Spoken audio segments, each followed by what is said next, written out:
Welcome. I'm Sebastian Mahfood, and you're listening to WCAT Radio, the on-air wing of En Route Books and Media, bringing you the dulcet sounds of Catholic wisdom. Our opening prayer is from the book of Genesis. Jacob settled in the land where his father had sojourned, the land of Canaan. This is the story of the family of Jacob. Greetings and welcome to this presentation on the Bible. We're going to take a look at the story of Joseph and his brothers. It's found in the book of Genesis, starting with chapter 37. And in a previous series, we looked at the book of Ruth, a story of another family, a family of harmony and concord, but a family that had difficulties as well. But the family of Ruth and Boaz and Naomi and the others of the characters were able to follow God's law and overcome those difficulties. And everything ended well for them. With this story of Joseph and his brothers, we're going to see it's quite different. This is sort of the distaff side of things. This is a family that did not have a lot of harmony and concord. This is a family that was torn apart in many ways.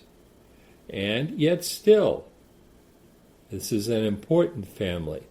The family of Ruth was a common, ordinary family, you could say, but it too was important in the Old Testament because Ruth was one of the ancestors of David, the greatest of the kings. This story about Joseph and his brothers is about members of that same family.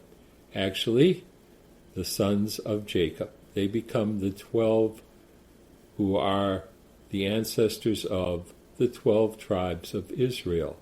And of course, one of them, Judah, will give rise to the kings, and also of importance for us, following this into the New Testament times and following Christ, Jesus the Messiah is of the line of David and of Judah.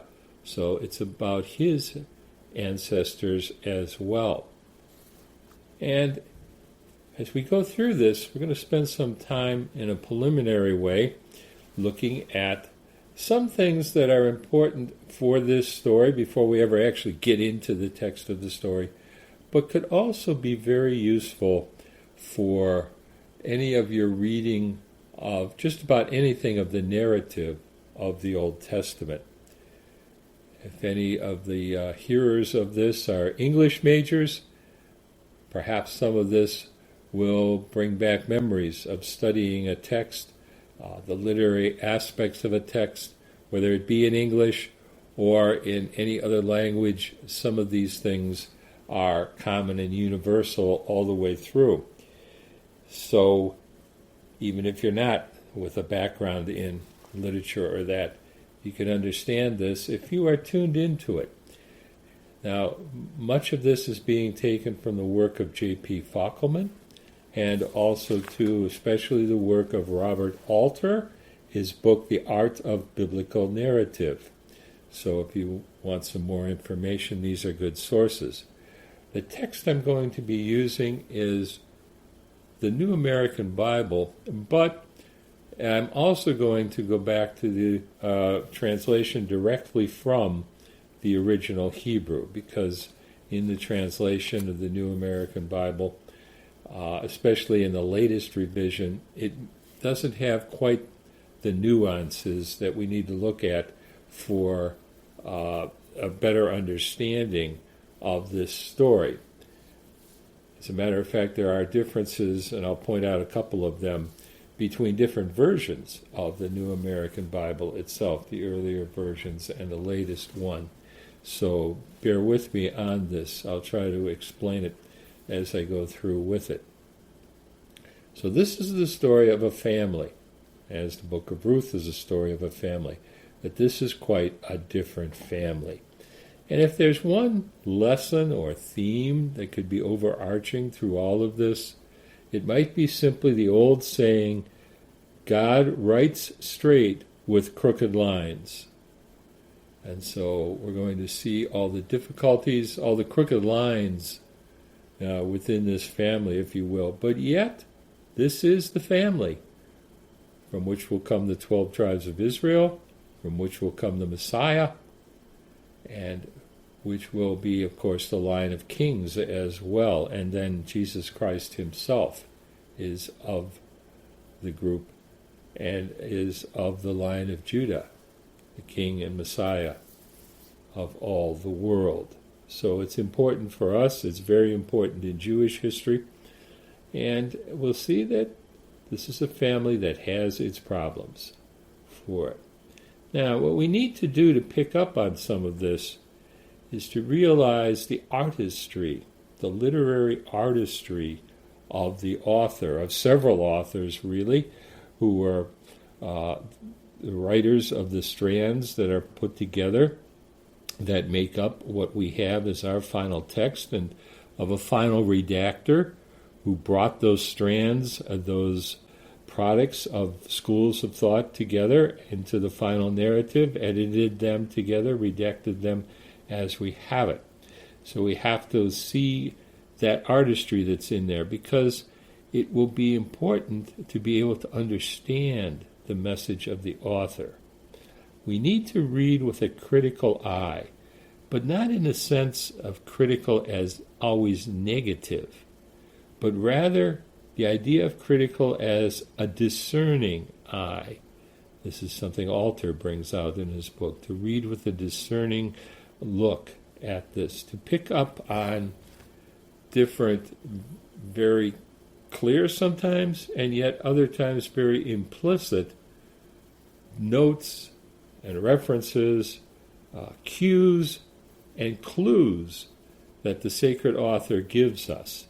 And we can read through the story and we can see very easily what it is, and actually probably if you thought about it, you would be able to recount some of the ideas about the Joseph story. He's sold into slavery by his brothers who don't like him. He ends up being saved, though, and as a matter of fact, all ends well in that he is able to save his family and to bring his father and his brothers, after being reconciled to them, down to Egypt, where he has found himself to be in charge and to have a tremendous amount of power, and so be able to save his family from a famine that has gone through the land for several years. So we know the basic outline of the story, and in popular culture there's been plays and things about his Joseph's robe, and the robe is important.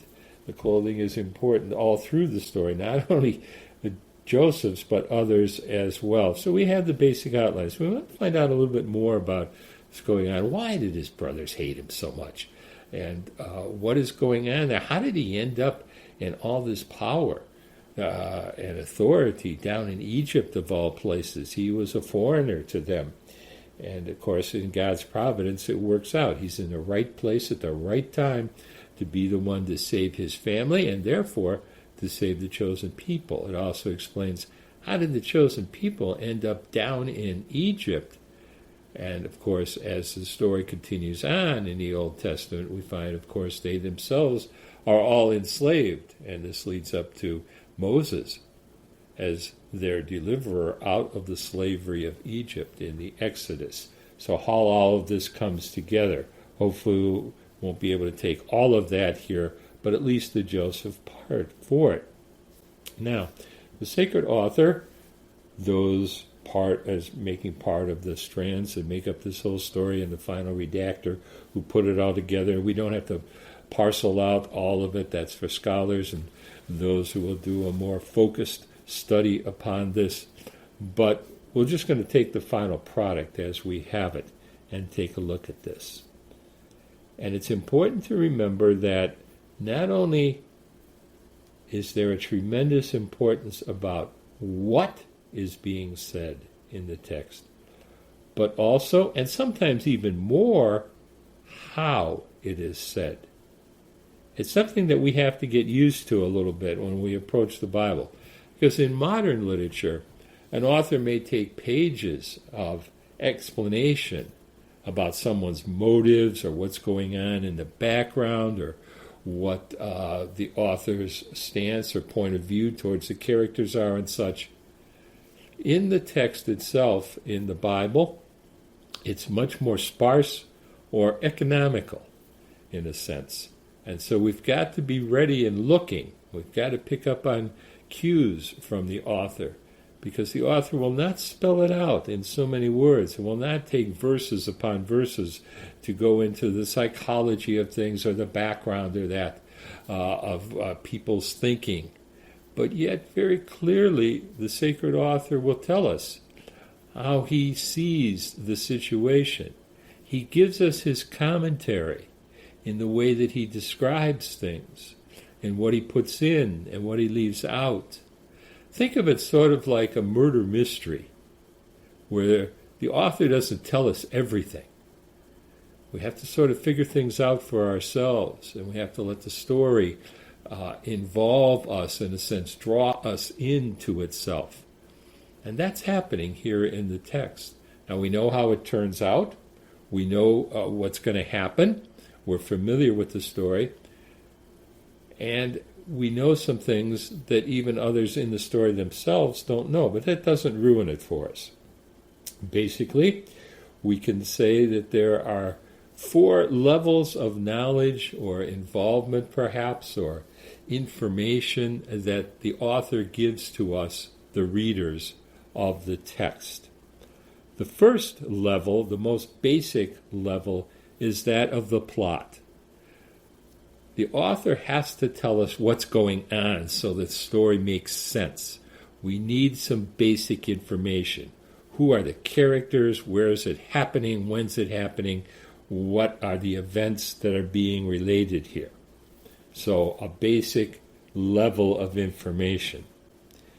The second level, up from that, the author may give us some auxiliary information, other details that may enhance the story for us. They're not essential, perhaps, but they help us, and they give us some more of the enjoyment of the story, to tell us some asides, perhaps. Some of them may end up being very important. Others are just part of good writing. The third level, up from that then, moving on, the author will share information that would have been common knowledge with his own original audience, the first hearers or readers of this. Now this is difficult for us because over the centuries, the ages, the millennia from these stories being first composed, there's a lot that we don't know and things we can't appreciate or things we don't understand. But his original audience, more his contemporaries or close to his contemporary time, would have known it and would have found out and been able to understand what the allusions were or what the references are. We've got to work at it a little bit more. It's a little more difficult. And finally, the fourth and final level is that we know some things that the characters themselves don't know. We know all the way along it's Joseph, and his brothers haven't any knowledge of that at all. But that doesn't ruin it for us that we know these things. Think for a moment about a favorite movie that you have. And think about how many times you've seen that movie. And yet still you enjoy it.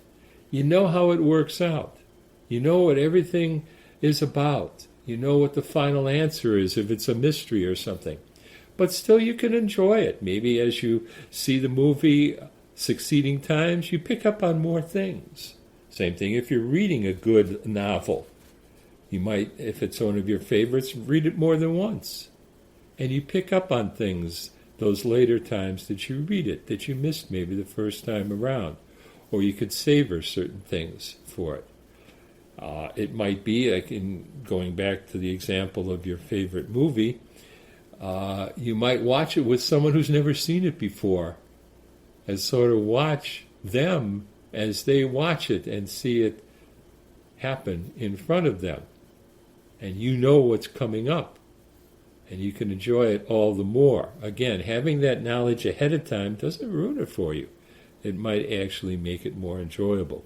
Same thing is true with these narrative texts of the Bible. For many of them, not all of them, but many of them, and especially this story of Joseph and his brothers lends itself to that we know how it works out. We know what's going to happen. We know it's Joseph. But yet we can enjoy it as we see the brothers and what goes on, the relationship between them as they try to figure this out and everything. So keep these kinds of things in mind and enjoy the story for these things. Again, it's not like a modern novel where we're going to see the author's view explained in so many words by the author himself. It's done much more economically.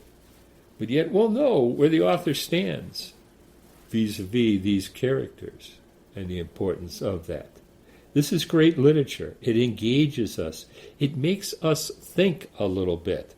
It draws us in. So we have to do our part. So keep this in mind as we go through the story. These are stories of the ancestors of the chosen people, yet they are important to us as well. And so the Old Testament is sometimes overlooked. Figure, well, we've got the New Testament. We don't need to worry about all these. It's interesting and it's part of the history or something. Let's move on.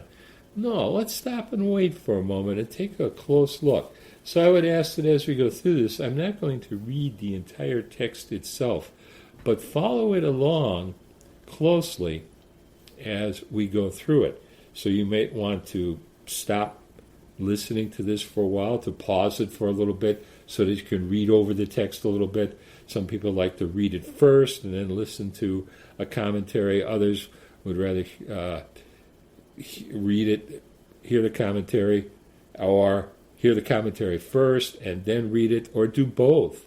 To read it over, listen to the commentary, then go back over the text again and do it piece by piece by piece. You could do that. You could stop. You can pause this very easily. So I offer these as suggestions for you to help you in following this through.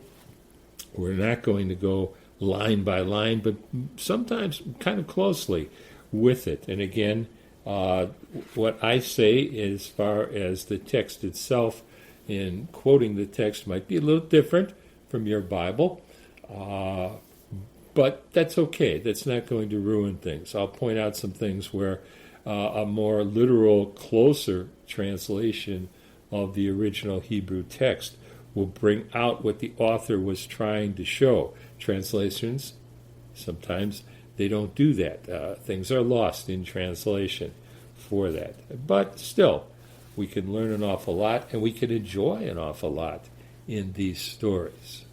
So we start with chapter 37. We meet Jacob. He's in the land of Canaan. Okay, that's where he has settled. We remember Jacob and Esau, for instance, that story. There'll be a little bit about that in a sense. We'll find out something about the character of Jacob. And so remember his history and what he did to his brother Esau, where he stole the birthright from him. It's in the earlier chapters of Genesis. If you're not familiar with it, you might want to take a moment to go back and read that, find out who Jacob was. Jacob is also known as Israel. His name is changed. And so sometimes in the text he's called Jacob, and sometimes he's called Israel for that, both his names. Think of like Simon and Peter, or Saul and Paul, Abraham. The change of name was significant for this, and so Jacob's name, he becomes Israel for this. Now, he has these children, and we meet Joseph right off the top. He's 17 years old at the time, and he's tending flocks with his brothers. And he was sort of watching over not only the flock, but also, too, he would watch his brothers, and he'd go back and report on them to their father. He brought their father bad reports about them. Right away, we've just met Joseph, mentioned he's got other brothers, we don't know their names yet, and there are problems. It's a clue. it sets a tone. The author is doing this on purpose to say, this is not a happy family here. Not like the family of Ruth and Boaz and Noemi and such. There's going to be some problems, perhaps, maybe. We don't know yet for sure, but there may be. We find out that Israel, now we just met Jacob, and now in the third verse, the author refers to him as Israel. It's the same person. He loved Joseph best of all his sons. And we find out that he dotes on him. And he had him made for him a long ornamented tunic. So Joseph is his favorite. We find that out right away. We don't even know who these other brothers are. We know there's a number of them, but it's all the focus on Joseph. And so this is called the Joseph story, but actually we're going to find out it's very much, as much as, or maybe even more, about another brother as well. But we'll stay with this as the author presents it to us. Joseph is the favored son, the fair-haired boy, as the old saying goes, or something. Although we have no idea what he looked like for this. So when his brothers saw that their father loved him best of all the brothers, they hated him. They hated him so much they could not even say a kind word to him. This is a dysfunctional family. And there are families like that. And you may know of families like that. You may have members of your own family that you've been estranged from, perhaps at one time or another, or even presently. So this story has a lot to say to us, even as did the story of Ruth say something for contemporary families, for our own families. There are things we can learn from the story of Joseph as well. For our own families, we're not that far away sometimes from these elements either for it. So this is all clearly laid out. We just started, and we've already got all of these problems with this. And then we find out that Joseph has a talent for dreaming and interpreting dreams and such. He's a dreamer. He's known for it. And he will be reviled for it by his brothers because he tells them his dreams. And his dreams are not favorable to his brothers. All of this anxiety, all of this strife, all of this anger and jealousy is starting to build up. But we've just started the story, and we're just overwhelmed with this. But that's the point the author is trying to make for this. This is going to build up to what they're going to do to Joseph. These are the reasons why they hated him so much for this. And so he has this dream. And he says, listen to this.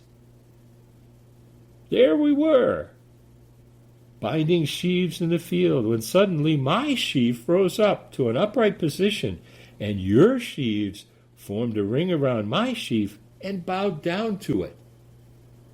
Oh, this is really going to endear him to his brothers. His brothers said, are you really going to make yourself king over us? Will you rule over us? And so they hated him all the more because of his dreams and the bad reports that he gave back to his father. He kept tabs on them for that. So things do not bode well in this family. And then he has another dream. And again, he can't keep it. He wants to tell his brothers. And of course, this is not going to endear him to his brothers. He said, look, I had another dream. This time, the sun and moon and 11 stars were bowing down to me, even on a grander scale. So now, of course, the 11 are his brothers. And so they're furious, because now with the sun and the moon as well that are part of this, that's his mother and his father. And so, of course, they pick up on it right away. Can it be? For this. So his brothers were furious at him. But his father kept the matter in mind. Keeps it to himself. That's what Joseph should have done. But he tells everybody about it. Brags about it, it seems, a little bit. Look, I had this dream. Listen to this. It's great. And I don't think so. His dad, again, it's very much Joseph, his favorite son, he doesn't want to discipline him or tell him, keep quiet or anything like that. He just keeps quiet, doesn't say anything at all. Maybe he should have said something, or at least said to Joseph, be careful, tone it down a little bit or anything. But he doesn't. So there are problems with the father as well, and how he treats all of his sons for it. All these indications, we found out an awful lot if we dig a little more deeply into the text with this. And so then it continues on, and Jacob decides he's going to send Joseph to report on his brothers. So he said, go see if all is well with your brothers and the flocks, and bring back word for them. So he's got to go snitch on them, in a sense, I suppose you could say. You want to keep it, in some more modern terms and such. And so he's got to go out and find them. He says, I'm looking for my brothers, and somebody tells him, well, this is where they're at. So he's able to find them and go over to them. And they see him. His brothers see him coming from a distance. And then they plan to kill him. They said to one another, here comes that dreamer. That's how he's known. But remember this, because dreams are going to become crucial later in the story. And these dreams that Joseph has had are all going to work out in the end as well. We don't know that yet, but we'll see how this goes. But see what the author is telling us. He's dropping these clues. Here's the dreamer. Yes, indeed, he is a dreamer. And these dreams are going to be important. And it's because of dreams, the very fact of dreams, that he's going to save his family. But that's all for the future. But we have some little hints here as we go along. So they decide they're going to kill him. And then we'll see what happens with his dreams. But Reuben heard this, and he tried to save him from their hands, saying, we must not take his life. Reuben is the oldest. He's the firstborn. He should be the leader of all of them. The firstborn has very special rights and privileges in Jewish tradition. This is what happened between Jacob and his brother Esau. Esau was the oldest, older, and he had the right, the birthright. But with the connivance of Jacob and his mother, they stole it from him. And go back again if you need to remind yourself of the story or to become acquainted with it, first of all. But most people realize that Esau foolishly sold his birthright for some food, so he gave it up in that sense. But it was deception on the part of Jacob to deceive his father. And that character trait will come out a little bit later in this story. We'll leave it there. I'm teasing it out a little bit as a hint for you. But again, all these things are important for it. Now, Reuben is the one who should be in charge. And he says, do not shed blood. Throw him into the cistern in the wilderness, but don't lay a hand on him. So he seems to say, okay, let's save him. But the sacred author goes on to tell us his purpose was to save him from their hands and restore him to his father. He didn't care so much about the fate of Joseph as he wanted to get one up on his brothers. So don't kill him, all right? But we'll throw him in the cistern, and then Reuben planned to come and take him out and restore him to his father, and then he would be exalted in the eyes of his father, and he'd be able to get whatever he thought he could gain, whatever advantage over his brothers. So not only do they have an animosity to Joseph, and we've seen why here, but they've got disunity amongst themselves as well. And Jacob, the father, is not helping matters either. So we've got a lot of problems here in just the first verses of our story. So Joseph comes there. They strip him of the tunic, that very special tunic that his dad had made for him, and they throw him into the cistern. Now, there's no water in it, so he doesn't drown, but he's stuck in it. Remember, one of the prophets was dropped into a cistern and sunk into the mud until somebody else came and helped him and got him out. So he's stuck there. Then they sit down to eat. The crassness of it. They've just gotten rid of their brother. They don't care about him. He could well die there, but technically they could say, well, we didn't kill him. No, but obviously they took actions that led to his death, but that doesn't bother them at all. You can see the moral implications of this. And again, the author is working with all of these things, even though he doesn't say that outright. They've left them as good as dead. As good as dead for that. And they do something else that's almost as similar in just a few minutes for that. Again, these are things that the original audience would have known. We've got to work at it a little bit to understand what's going on here, the commentary the author is making. They look up then while they're eating, and they see a caravan of Ishmaelites for it. And Judah says to his brothers, what is to be gained by killing our brother and concealing his blood?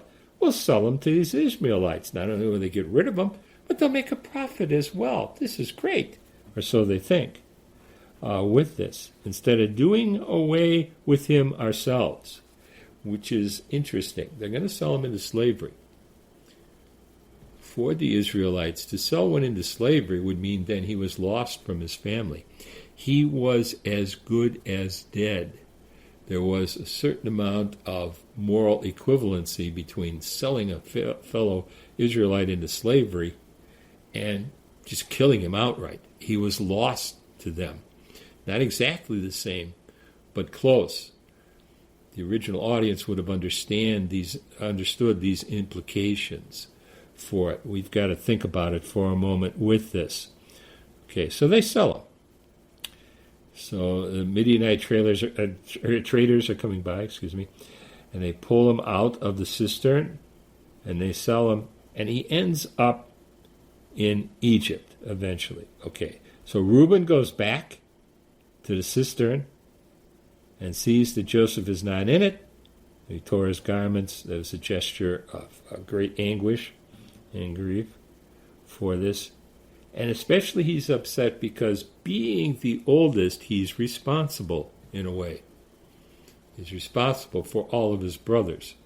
So he had this plan, and it didn't work out. You see, again, if you think about it, think it through, the disunity amongst the brothers themselves. Reuben doesn't know what they've done. Judah went and did this behind his back, and the other one's in with it. So they sell him, they make the money for it and everything. And then Reuben comes back, and he thinks Joseph is still in the cistern. He finds out, no, he's not. Now what? Because he is responsible for this. So then he finds out what they did. They take this tunic, they slaughter a goat, dip the tunic in the goat's blood, and then they're going to show this to their father and say, a wild animal attacked Joseph, with the implication we couldn't do anything to save him, and that all that's left is his cloak, his blood-stained cloak. Now it's interesting too in this, and we're in the 37th chapter of Genesis, and we're down now to about verse 32 if you're reading along. They sent someone to bring the long ornamented tunic to their father with the message, we found this. See whether it is your son's tunic or not. Let's look at that for a minute. They don't go to their father. They can't face their father. They're going to send somebody else. And they're going to say, we found this. Take a look at it. It's a blood-stained tunic. They obviously know what it is. Joseph was famous for it. His father's going to recognize it right away. But they're not going to face their father. And also, too, they won't refer to Joseph by name, nor will they refer to him as their brother. It's your son. See whether or not it's your son's for that. And of course it is. And again, it's this tunic that was so special that Jacob had made for Joseph. And that's all that's left. And they show it to him. They get somebody else to do it for them. They can't own up to this or their part in this or anything. And right away he says, my son's tunic. A wild beast has devoured him. Joseph has been torn to pieces. That's what they want him to think. And that's what he does. Now, all throughout this Joseph story, as you read through it, you're going to notice certain recurring themes. And one of them we see right now, we've seen already with the cloak, the very special cloak, and now again, clothes, that the cloak is all that's left of Joseph, or so they think. And that's what he identifies, what Jacob identifies. This idea of identifying, seeing or not seeing, recognizing or not recognizing a piece of clothing. It's going to come up again and again. It's a thread that ties the story together. Okay, it's a literary device used frequently by many authors, especially in great literature. And so we've seen it here already. Look at this. Do you see this? What is this? Is this your sons? Not our brothers, not Joseph's, but is it your sons? He says, yes, that is his tunic. When these messenger or somebody, their go-between, comes through and tells them about it. So seeing, not seeing, recognizing that, recognizing identity, it's going to come up again and again and again. And of course it'll come up at the very end when his brothers are finally before Joseph and they don't realize it's him. So clothing and recognizing things are very important. Keep it in mind. Keep it in mind as we go through this. So he does recognize it. So Jacob tears his garments. He put on sackcloth, and he mourned for many days. They try to console him, but they are not able to. I will go down mourning for my son in the land of Sheol. Sheol, that's the underworld. Kind of a vague idea that they had of it in more ancient times. It'll become more developed within the Old Testament. We don't need to go into a lot for it. But the idea of Sheol, this going down to the netherworld. Now, there's a play on words with this. We haven't seen it yet. We will see it later. The idea of dying and going down to Sheol, going down to this netherworld. It's a play on words amongst the Israelites in Hebrew with the word for Egypt. It's the idea, of course, they'll come to hate Egypt because of their enslavement and such. And so it'll become identified in the words, and I'm not going to go through all the Hebrew and stuff like that. It wouldn't help you that much, but it's just a play on that. So he says, I'm going to go down to the netherworld. Well, where he's actually going to end up going is down to Egypt, and that's going to be his salvation because Joseph's going to have them all come down. And they'll have good relationships with Egypt at this time. But in the later history, of course, they're going to be enslaved, and Moses will bring them out of Egypt. So it's like coming out of the netherworld in the Exodus. So there's all this explanation, in a sense, all this tradition that's with it. But he just simply says, I will go down to Sheol. And again, the play on words, I'll go down to Egypt. Yes, he will go down to Egypt before he dies for it. But we don't know that. He doesn't know it as well yet. We know it if we know it from having known how the story ends up. Okay, so the Midianites, to have Joseph in their custody, they sell him to Potiphar. He's an official of Pharaoh. So now he ends up in Egypt. Okay, now we move on then to chapter 38. If you have an earlier edition of the New American Bible, In the footnote, the editors will say, this chapter 38 has nothing to do with the Joseph story. It's an intrusion. It may seem so. There's nothing about Joseph at all in this chapter. It's about a very bad situation with Judah. However, I, along with many other scholars, take issue with that, and we have for years, I suppose, to the point that in the most recent editions of the New American Bible, the editors finally say, well, no, it really can be a part of the Joseph story, and it could fit. We finally got through to them in that sense, without going through all the background or anything with that. So if you've got an earlier version of the New Americans, could say this has no part at all. No, it has a very big part. And I'll explain why as we go through with it. But Joseph is not mentioned. Now, a couple of things are happening here. This story is in here, and it's about a totally different time.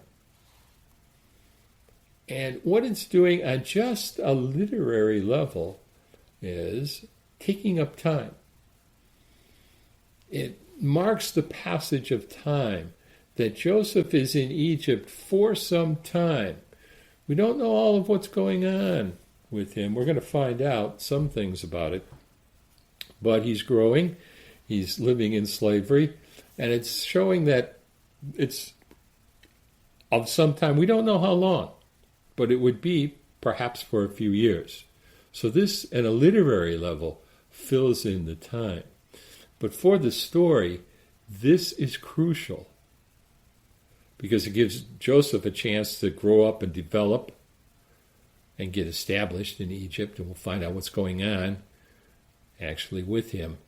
But it also speaks about Judah. We find out about the character of Judah from this incident in his life, which is not a good scene. We do not like Judah at this point. And as we find out more about him, we come to like him even less. However, remember, it will be from Judah that the kings will come, and it will be from Judah that the Messiah will come. And so what we're seeing here is the development of his character. And I'll leave it at that right now, but keep that in the back of your mind as we go through this story. This chapter 38 is crucial. It's background information for this. So on a literary level, it's helping with the passage of time, but for the story itself and the theological import of all this and the story, the theological points and the moral, if you will, that the author is trying to teach us, this becomes crucial. This is formative. So we find out about Judah here. There was a little bit of history is brought in with this. Judah saw the daughter of a Canaanite named Shua. He married her and had intercourse with her. Okay.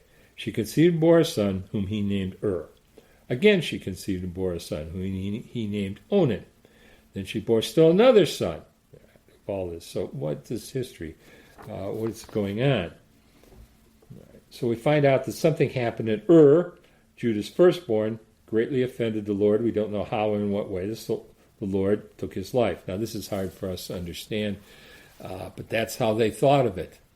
The God was a God of justice, and it's hard for us when we think of the mercy and the compassion of Jesus Christ. But we've got to understand their mindset.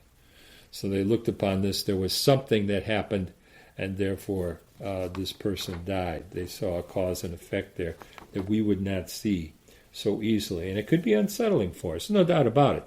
But this is what they saw and how they understood things. And it's important in other places in the Old Testament as well, when you have the battles and different things, and you wonder about all the violence that's in there. It was a violent society in it. But they see that as part of what their life was, and we just got to understand that for it. So, the firstborn dies. And of course, firstborn is important for it. Then Judah said to Onan, have intercourse with your brother's wife in fulfillment of your duty as brother-in-law, and thus preserve your brother's line. This is something I touched on with the story of Ruth as well, with what's happening there. And again, it's hard for us to understand. But land and descendants were extremely important. If you had land, you had your own property, you could support yourself either through flocks or through the harvest and such. You could live off the land. And descendants were important to keep your name, your family going, to keep that land. And this comes up in a number of places throughout the Old Testament. They had the understanding, and again, we've got to think about this a little bit, that the firstborn was very, very important. It had certain rights and responsibilities and certain obligations and such towards that. All right, if the firstborn died and did not have a son to keep his name going,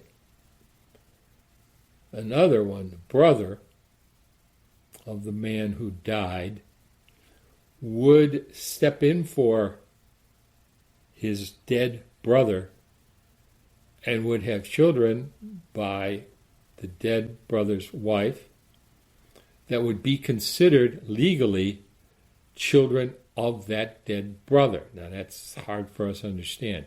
They understood that biologically these were not the children of that dead man. But legally, in the culture, they would be considered as the descendants for legal purposes of that dead brother for that, to keep the line going. Okay, so we just take a moment, get your mind around that is what's happening there. And so what Judah is saying to Onan is, again, to look at the verse, have intercourse with your brother's wife in fulfillment of your duty as brother-in-law, and thus preserve your brother's line. That's what he was supposed to do. And that was a common practice at that time. Onan, however, we read, knew that the offspring would not be his. So whenever he had intercourse with his brother's wife, he wasted his seed on the ground to avoid giving offspring to his brother.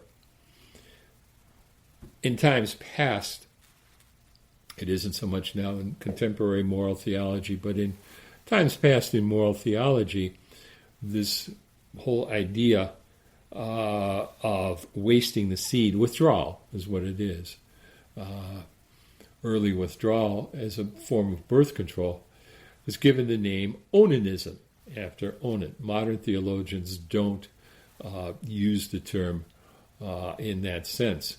Because what is really here, the sin, is not the early withdrawal, but the reason for it, which was in order not to have children for his dead brother. And so that's what the sin is. It's the selfishness of that for it. But it gets, again, joined with the idea of withdrawal for that. And I don't want to get into all the moral theology of that, but you may have come across that in older texts. It's called Onanism. That's where it comes from. It comes from this situation right here.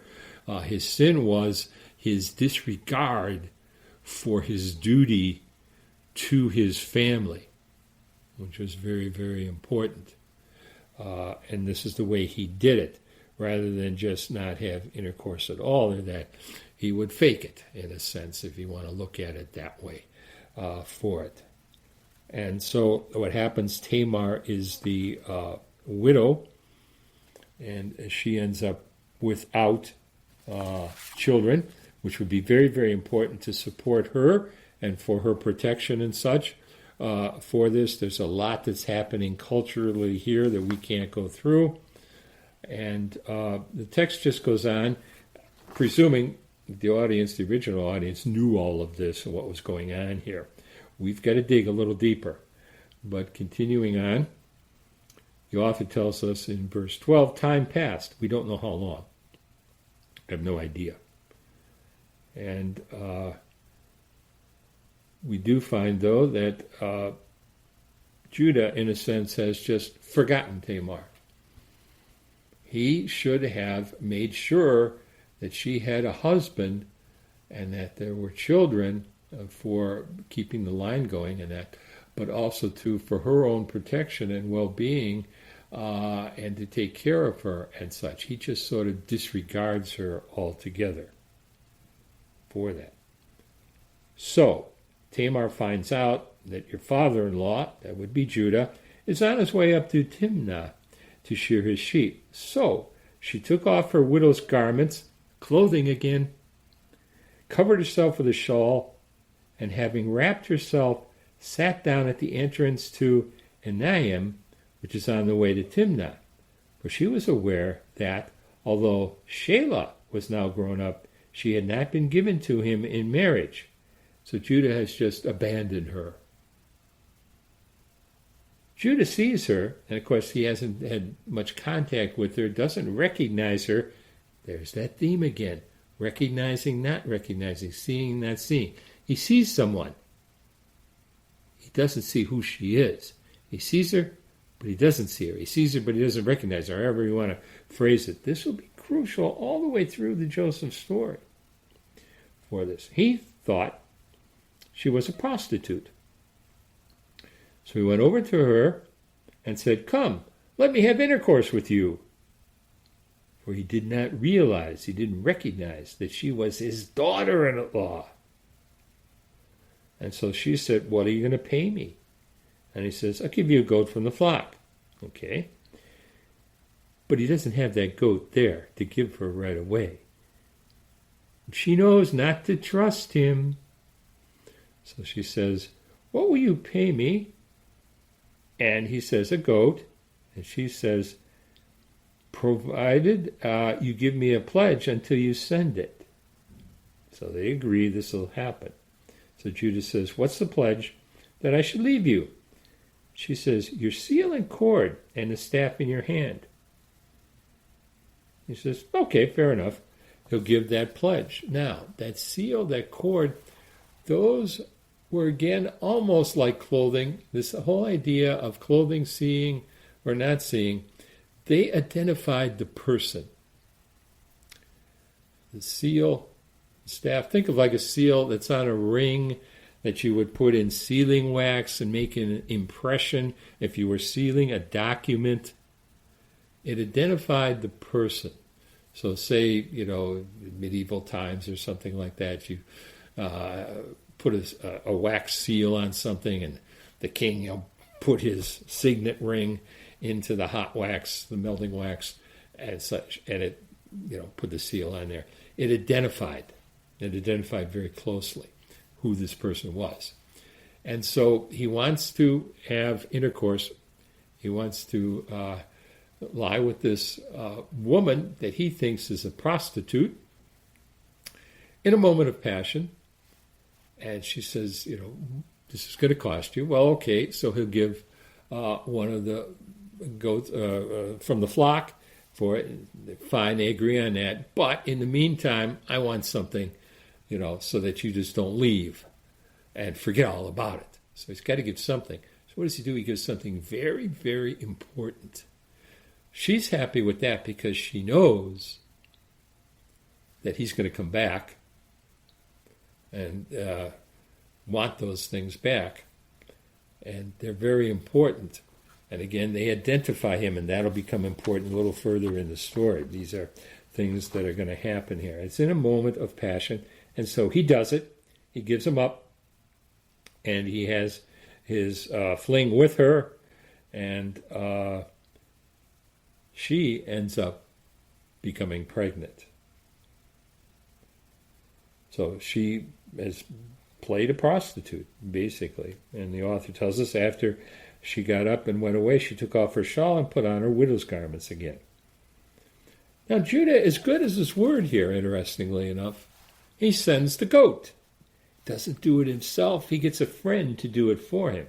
He says, you take the goat, give it to her, and get back my stuff. I need that seal, that cord, that staff back. And so the friend goes there to do that. And he goes, and he can't find her.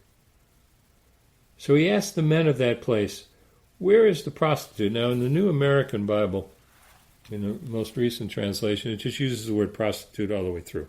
In the Hebrew, two separate words are used. One, when he goes to ask to find her, he uses a title, a word for a cultic ritual prostitute that the pagans used in their fertility rites. Not just an ordinary common prostitute. It's the same in a sense. But I suppose in our own day and age, we might make the distinction between an escort or, not to put too crass a point or too much on it, a high-priced call girl. It's still, again, wrong. It's repugnant and such. But we have other words that we use, and I'm not going to use them here in the presentation. But they had the same thing in Hebrew, and that there were different kinds of prostitutes. We have the same distinctions that we make. It's still all the same activity for it. But he goes there, and when he's looking for her, he asks the people of the place, where is the cultic prostitute? And you can just imagine the scene. They just look at him. Who? What? There's nobody like that here. And he says, the one on the roadside. Because that's where Tamar had been. And they still, what? The cultic prostitute here? He says, the one in Anayim. And they say, no, there isn't one. And so he's stymied. And even if he says is there any prostitute around here? And no, there isn't. So he goes back to Judah and told him, I didn't find her. And besides, the men of the place say, there isn't any prostitute, either a cultic one or anyone else that's here at all. So what to do now? So Judah says, well, let her keep the things. Otherwise, we will become a laughingstock. After all, I did send her this young goat, but you could not find her. All he's interested in is saving face. He doesn't want to be embarrassed. That's why he didn't go with the goat himself. He sent his friend to do it for him. And he said, if we go back, we try to find it, it's not there, they're going to laugh at us. And that he can't take. So he says, forget it. Let her have the seal. I at least kept my part of the obligation. She wasn't there. If she'd have been there, I'd have paid her the goat, got my stuff back, everything would be fine. Not my problem, not my fault for it. That's his thinking for it. Now, about 3 months later, Judah was told, your daughter-in-law Tamar has acted like a harlot, as the New American uses it in the newer translations, or as a prostitute, and now she's pregnant as a result of that. Immediately, Judah doesn't investigate, doesn't ask her what happened or that. Did she really act like a prostitute? Was she raped or something? Doesn't try to figure out anything about it. Very quick, very cold. He says, bring her out. Let her be burned for that. Just immediately condemns her. But as she was being brought out, she sent word to her father-in-law, it is by the man to whom these things belong that I am pregnant. See, whose seal and cord and staff these are. Recognize this? See this? Whose is this? The seal and staff were almost like clothing. They were part of the person. They were identifying characteristics for this. It would make it very clear whose it was. Judah recognized them and said, "She is more right than I."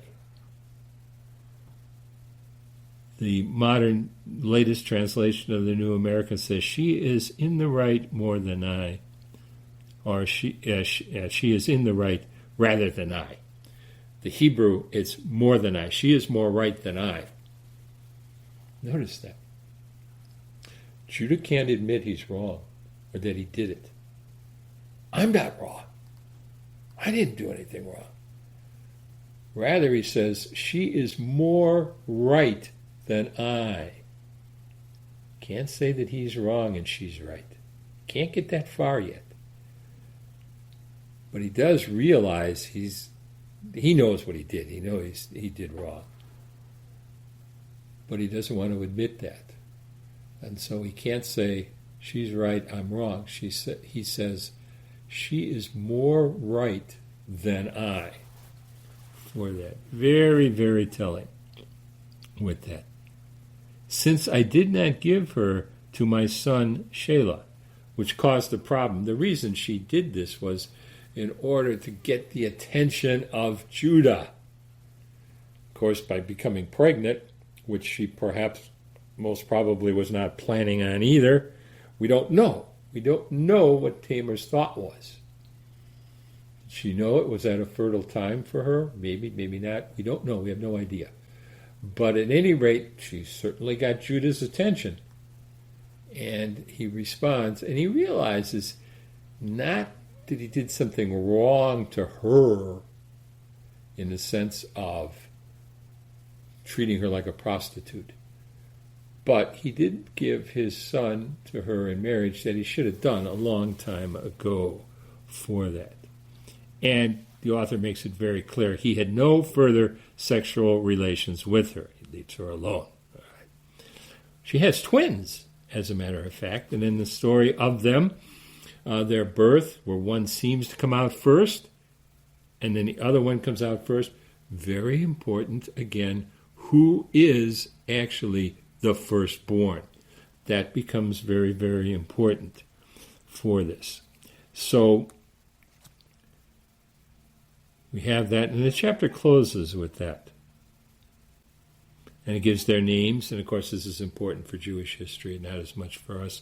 The names are not that well known to us. Okay, so this very complicated, sordid tale of what's going on here.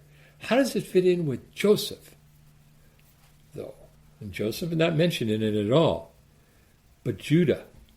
Judah is important here. We are seeing the character of Judah. And he will be extremely important in the Joseph story. He'll be important continuing on even beyond that. But Judah is not the firstborn. Reuben was. Reuben should have been the one to take charge of things. He doesn't.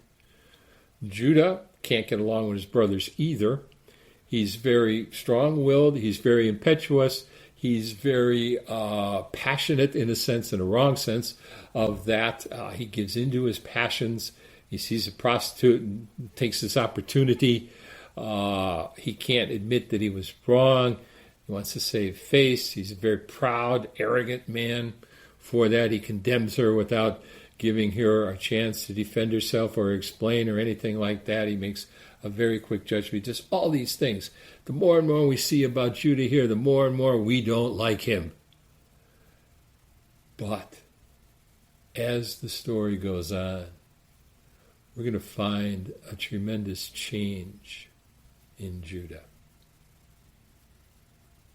We're going to see not a 360-degree change. He doesn't turn all the way around and come back to where he was, but a 180-degree change. He moves in an entirely different direction. And it'll be as far as when Joseph is back as part of this and what happens with the brothers. And then you can read ahead if you want to for it. That we're going to find out the one who really stands up, comes up to the plate, if you want to say it in modern terms, is going to be Judah. And he's going to show himself a changed man. And he's going to show himself worthy. And of course it will be from him, not from Joseph's line, but it will be from Judah's, and not from Reuben's either, that it should have been, but from Judah's, that the kings will come, and of course the Messiah. And what ties it together are the themes of the seeing, not seeing, clothing, a consistent thread through the entire Joseph story. We've seen it from the very beginning. We see it now in chapter 38. It's all a part of this. It's that theme, that thread that ties the story together. And so it is true here in chapter 38 as well.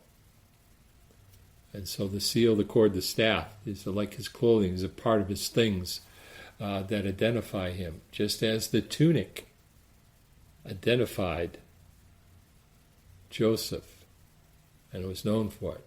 And so right away his father, Jacob, when he sees that tunic stained with blood, he draws the obvious conclusion. It's not the right one, but it's the obvious one. And he sees that.